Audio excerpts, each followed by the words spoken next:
My stepmom drugged my dinner. So I swapped our plates when she wasn't looking.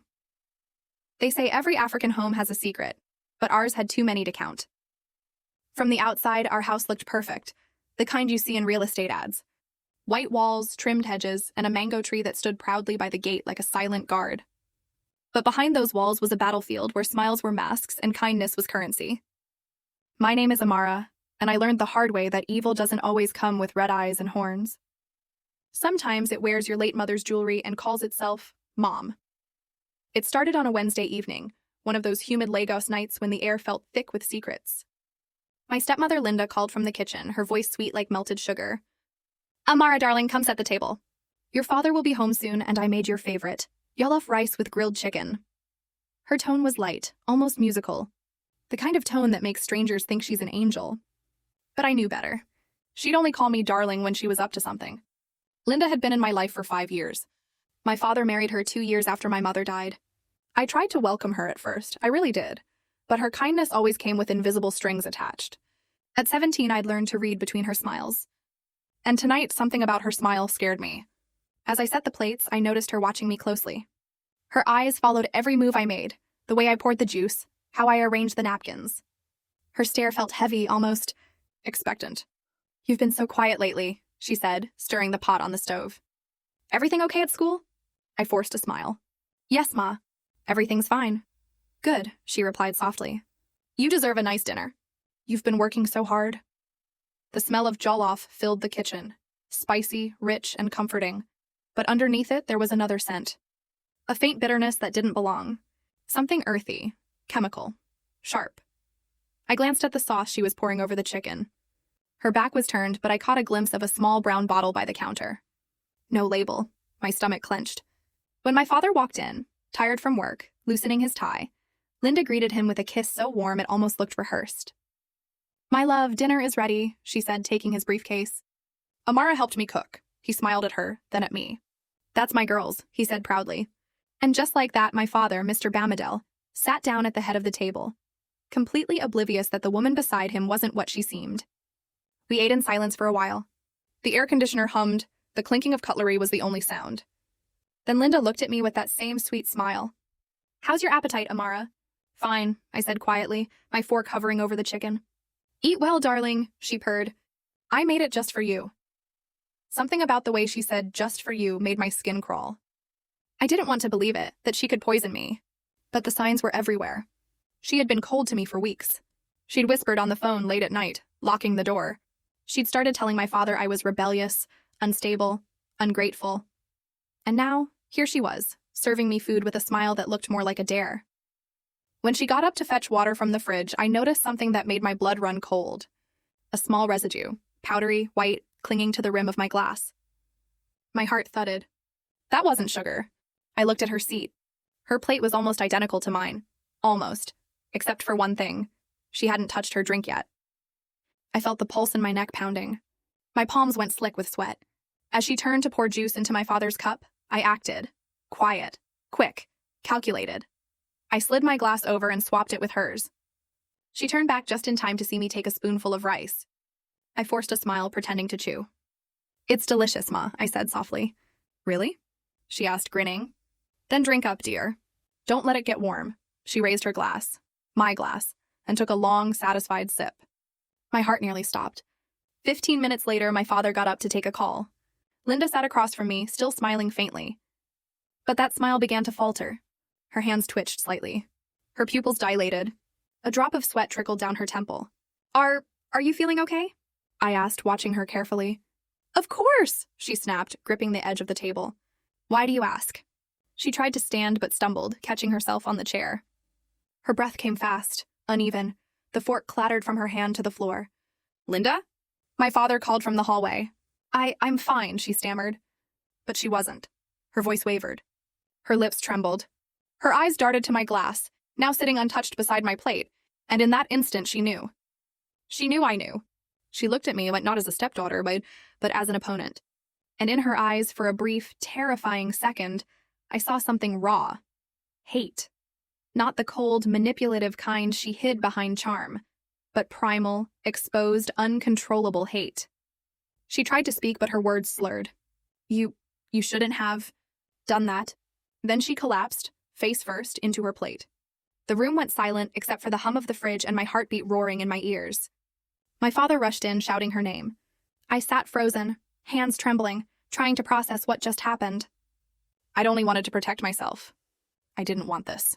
But as paramedics lifted her limp body onto a stretcher, one thought echoed in my mind. She'd planned it first. The ambulance lights painted red streaks across the driveway as Linda was carried out on a stretcher. Neighbors peeked from their windows, whispering. My father paced the veranda, phone pressed to his ear, his voice cracking with panic. Yes, she suddenly collapsed. We were just eating dinner, please hurry! I sat on the sofa, numb, staring at my trembling hands. The faint taste of jollof still lingered on my tongue, but everything else felt distant, like I was floating above my own life.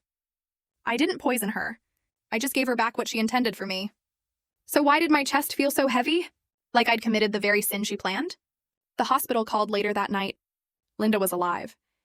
She'd regained consciousness, but the doctor said she seemed disoriented, mumbling strange things. My father was too relieved to ask questions. Thank God she's okay, he said, wiping his eyes. I'll stay with her tonight. You rest, Amara. You've been through enough, but rest? How could I rest knowing my stepmother had tried to kill me, and failed? When he left, I sat alone in the living room, the house now silent and hollow. That's when I noticed something on the dining table. A small brown bottle, half empty. I put on gloves and picked it up, heart hammering. The label was peeled off, but faint words were still visible under the glue residue. Diazepam, not for oral use. My mouth went dry. Diazepam, a sedative. Strong enough to knock someone out, or worse, if ingested. My stepmother wasn't just trying to make me sick. She wanted me unconscious. Around midnight, I couldn't take it anymore. I needed answers.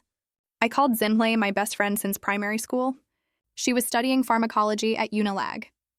Z, listen, I whispered. If someone drinks a small amount of diazepam, like in juice, what would happen? She paused. Depends on the dose, but they'd get dizzy, maybe lose consciousness. Why, Amara, what did you do? I didn't do anything, I said, shaking. But Linda did. She put it in my drink. Zinle's voice sharpened. Are you serious? That's a controlled drug. How did she even get it? That question gnawed at me all night. How did she get it? The next morning, my father insisted I visit Linda at the hospital. He said she'd been asking for me. Maybe it's time to clear the air, he said. She's your mother now, Amara. No more fighting. Mother. The word felt like poison on my tongue. Still I went. Not because I wanted reconciliation, but because I needed to see her eyes when I walked in. The hospital smelled like antiseptic and sorrow. When I entered Linda's room, she was sitting up, pale but conscious, her hands folded neatly on her lap. Her eyes lifted to mine, calm, almost amused. You came, she murmured. How touching. I stood at the foot of her bed, arms crossed. Why did you do it? She smiled faintly. Do what, dear? Don't play games with me. I know about the diazepam. I know you tried to drug me. Her lips curved. You sound just like your mother. That hit like a slap. Don't you dare mention her name. Why not? She said softly. She was naive. Too trusting. It got her killed. My breath caught. What are you saying? Linda leaned forward, her eyes gleaming with cruel satisfaction. Oh, sweet Amara, did your father never tell you? Your mother didn't die in that car accident by chance. The room tilted. What do you mean? I mean, she whispered, she was supposed to die. Just like you. I froze. The air thickened around me. My ears rang so loudly I barely heard her next words. Your father was never meant to remarry. But he did, to me. Because I made sure she wouldn't stop him. My knees buckled. You killed her? She tilted her head, smiling almost proudly. I saved your father from her. She was ruining him, Amara. He needed someone stronger. Someone who could protect him from people like her. And you? You're just like her. Soft. Weak. In the way. I stumbled back, gripping the edge of a chair for support. You're insane. Maybe, she said, voice icy. But at least I win. I turned to leave, shaking uncontrollably when she called out, You think he'll believe you? Go on, tell him. Tell him his precious Linda killed his first wife. Watch him laugh in your face. I didn't answer. I just walked out, her laughter echoing behind me like a curse. That night, I tore through her bedroom drawers. If she'd killed my mother, there had to be proof.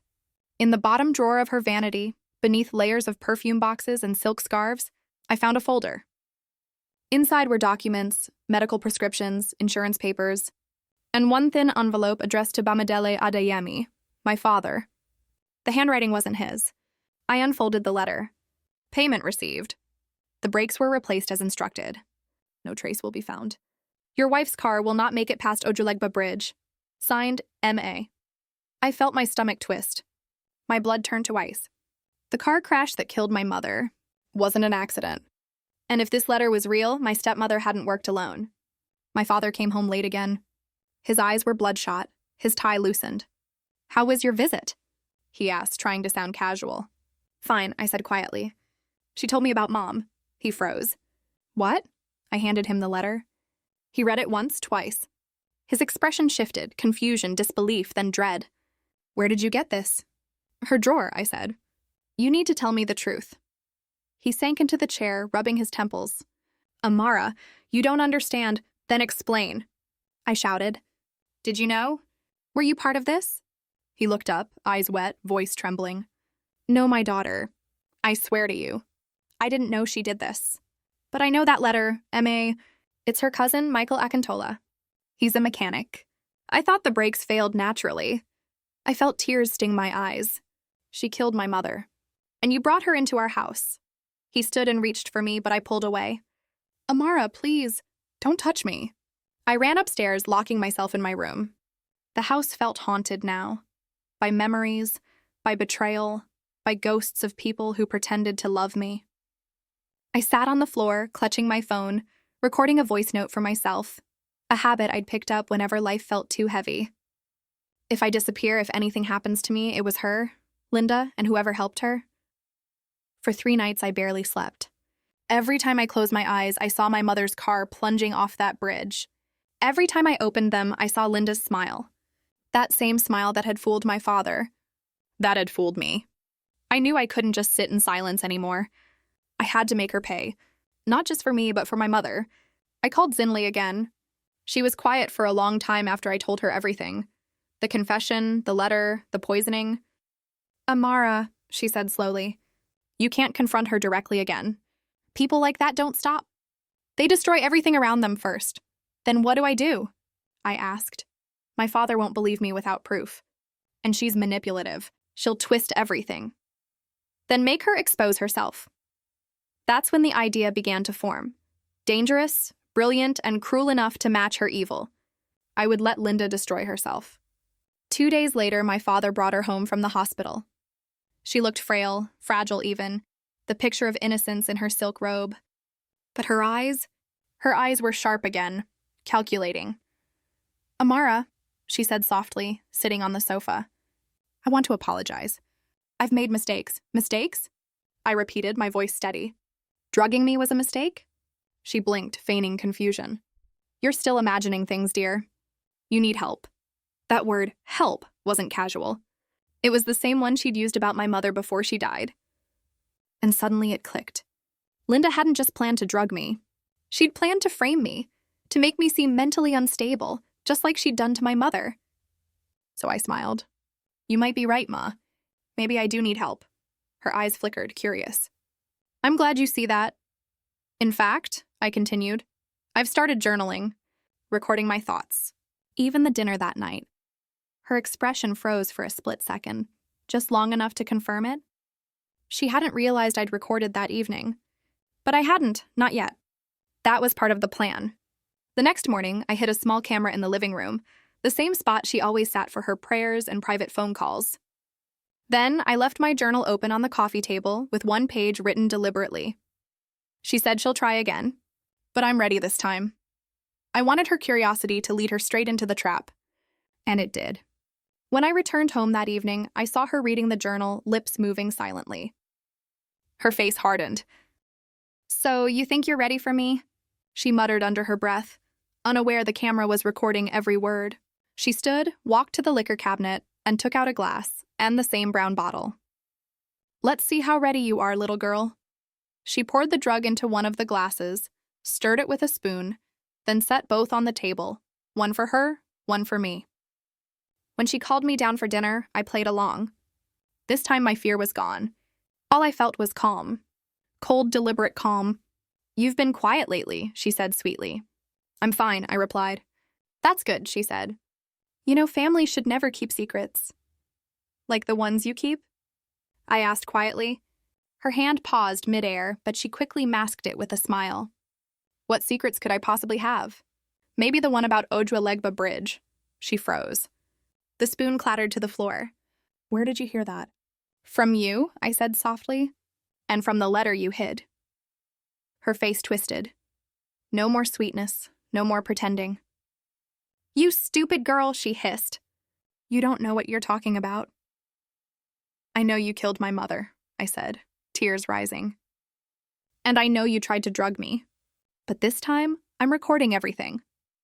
Her eyes darted to the corner of the room, to the small flashing light on the camera.